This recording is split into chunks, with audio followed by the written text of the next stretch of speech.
intangible quality of Tim Tebow more than me. I've been on it. I understand it. I've been telling you all year about how black-white, offense, defense, Vaughn Miller, Eric Decker makes no difference. They all are inspired by Tebow. He's got that kind of energy in the fourth quarter, and he's dangerous, and we all understand that and everything else.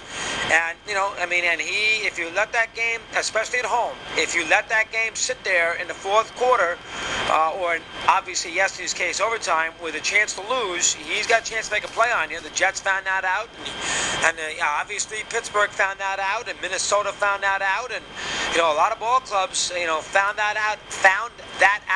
San Diego found it out in bad spots, and Tebow got the job done. But you know what? Other than that, and we give Tebow credit, he played well yesterday. But other than that, I'm tired of hearing about Tim Tebow. Okay, I'm tired of hearing about Tim Tebow. He had a good ball game yesterday. The receiver was wide open. Dick LeBeau's game plan was a disaster. Pittsburgh was all banged up. I'm tired of hearing about Tim Tebow. I really am. I've had it. All right, the team was 8-8. They did nothing, and I heard it all morning. Connecticut Muffin, all my buddies, Chris, look at this, magical ratings, I'm tired of it. I'm tired of Tebow. He should not even been in the playoffs. Now Elway's jumping up and down like a bandwagon jumper. 1 week Elway can't stand a guy. Next week he's not so sure. The third week he loves him.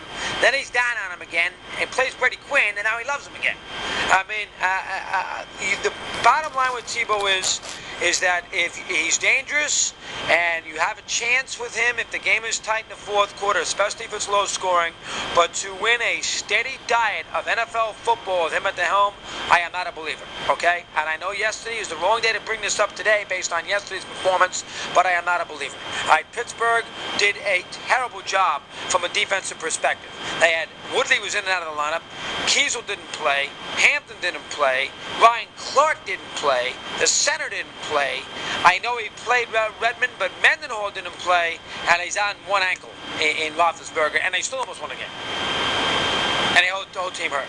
And for all of and I know who you are, Dino and all these guys out there now, Evan Cohen who's jumping on the bandwagon, for all of you Tebow lovers, okay, you cannot now start making it seem like that, I told you so, this guy's too good. Where were you last week? When he was 6 for 22 for 60 yards with one interception against the Chiefs? Or where were you the week before in Buffalo when his team gave up 40 and he had 5 turnovers in the game to the Bills? Where were you last week or that week? Or where were you the week before that when he fumbled the ball and didn't beat the Patriots and Brady? Where were you that week? He has done nothing the last, and he wasn't terrible against the Pats, I get that, but his team lost, and that's how a quarterback is judged. He lost 3 straight games in a row. Last week, he put on one of the worst performances in the history of the position for that kind of game. 6 for 22 for 60 yards. I heard not one call on Monday, or not one religious zealot, not one call did I take on last Monday, or I was here Tuesday, last week overall, not one did anybody call up and tell me, wow, what a job Tim Tebow did getting the Denver Broncos into the playoffs. 2 Mondays ago, I wasn't here the 26th, but that week I was here the 28th and the 29th, and not one call did I get regarding his performance against Buffalo when he was miserable in the football game. And not one call, nary did I get, not nary a call, the week after the Patriot game, when he wasn't very good in that game. Wasn't his fault, but wasn't very good. Lost, losing QB, completely outshined by Brady. Not one call did I get. Now I wake up this morning, and everywhere in America, it's Tebow this, Tebow that. They went 8-8, folks. They went 8-8.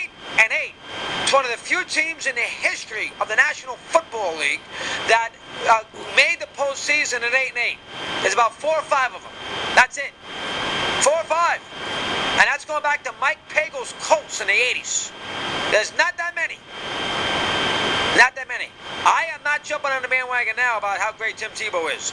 They are going to get, not beat, they are going to get annihilated Saturday night in New England. That is a terrible matchup. He can't take advantage of the Patriots' deep secondary. The Patriots are due to win a postseason game in their building. They opened up on the line at 14. 14. 14.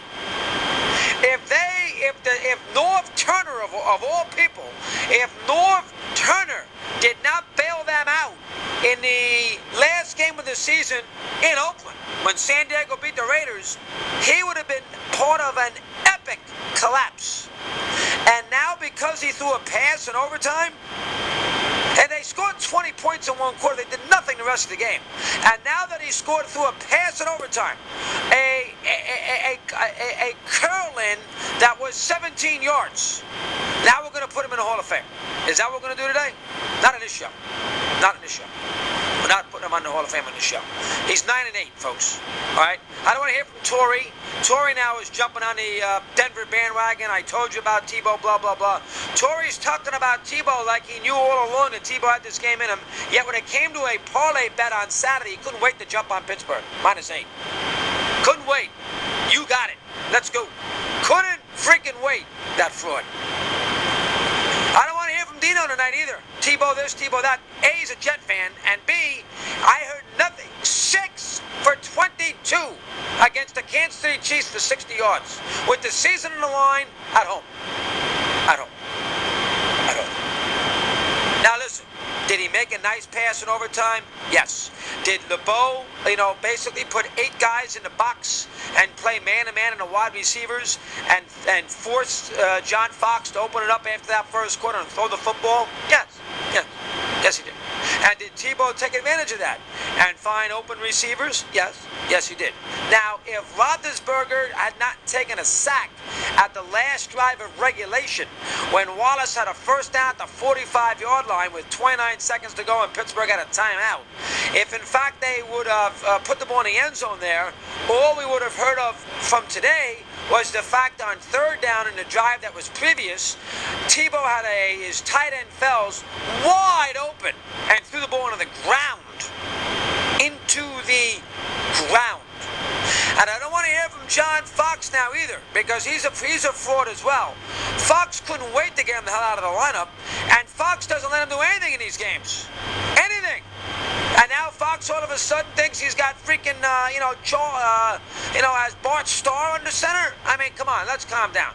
We're going to calm down now. I'm not dealing with it today. And it's got nothing to do with religion. I believe him religious-wise. I think he's legit. He's not some phony when it comes to that. His family, Philippines, the whole 9 yards. You're never going to get me. He can pray all he wants. Hit his knees.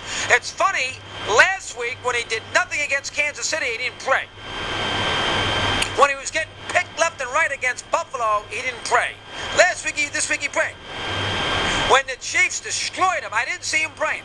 But okay, fine. I do agree that religion thing for him is true. It's real. I'll buy that. I'll buy that. I'll buy that. When it's 28-3 fourth quarter on Saturday night, let me see him pray. It's easy to pray when a field goal is made. Go ask David Akers. It's not as easy to pray when a field goal is not made.